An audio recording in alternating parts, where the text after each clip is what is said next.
All right, guys, in this video, I will be solving the last two problems in our packet for population math, numbers 12 and 13. Number 12 has a couple of different options that we can use. The first being the formula that we covered towards the beginning of the unit, which is that NT equals N sub O e to the product of RT, where NT is the final population, initial population, E is a constant, the value is 2.7, R would be that growth rate expressed in decimal form, T the amount of time that has passed. So if we look at the problem, it's asking us to find the population. We have the known population for 2010. What will the population be in 2020 given a specific growth rate? The way we would solve this is we would have our initial population. We'd multiply that by the 2.7, and then that would be to the growth rate. If the growth rate is 0.97%, getting that out of a percent, dividing it by 100, that's 0.0097 multiplied by the 10 years that will pass. Excuse me, and that should give us our final population. I have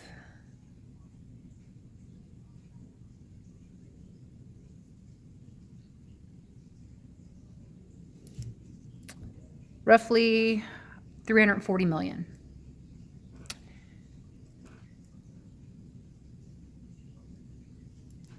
Okay. The other way to solve this would be to use the shortcut formula that is in your packet on page, let's see, I believe it's under page number 12. Right here, finding future growth populations from growth rates.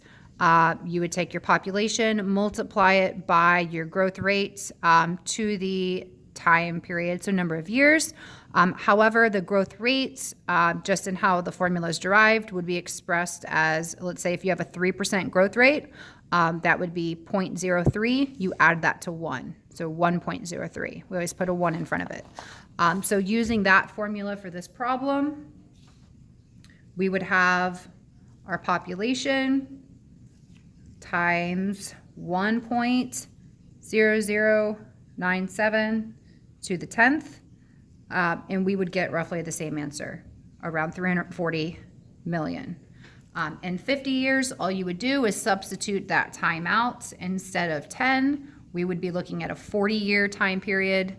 And then same thing for 2100. Instead of 10 years, we would be looking at a 90-year time period. So you can do the exact same thing. You're just subbing out this value here.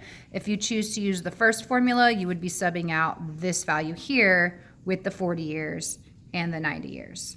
Okay, so the answers here, if you work those out and you want to check yourself, this is slightly over 454 million.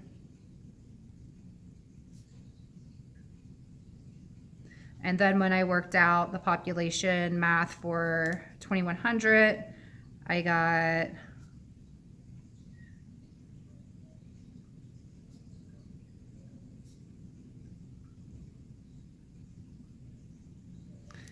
$736 million people. All right, number 13. This is asking you to compare population growth rates given crude birth rates, crude death rates over time, and then what would happen to the doubling time of this country. So if I look at the first part of the question, I know that my crude birth rate remains constant at 32 per 1,000. The crude death rate changes from 28 to 12. So if I look at this math, if I have to justify it, this would be 32 minus 28, so crude birth rate minus crude death rate, divided by 10, and that gives me my growth rate of 0.8%. We reduced our death rate to 12 per 1,000.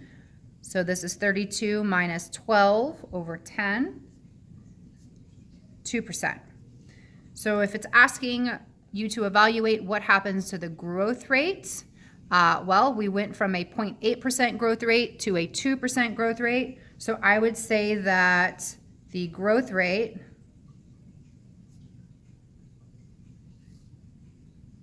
increases by 1.2%. What happens to the doubling time? Well, the formula for doubling time is just 70 divided by the growth rate. Okay, so if I have my first time period, we look at that. This is 70 over 0.8. Second time period would be 70 over 2. This gives us a doubling time of 87.5 years. Here, 70 divided by 2, this gives us a doubling time of 35 years. How would I express this? What happens to the doubling time of the country? The doubling time went from 87.5 to 35, so I would say that the doubling time decreases by 52.5 years. Okay, make sure you're studying all of your math, especially before your FRQ on Wednesday. There are 2 other videos posted for pages 12 and 13. Please see me if you have any questions. I will be available during Mac Lab. Tomorrow I'll have a sign-up sheet on the door. If you're having any problems with the math at all, make sure you're coming in to see me. Good luck tomorrow, guys.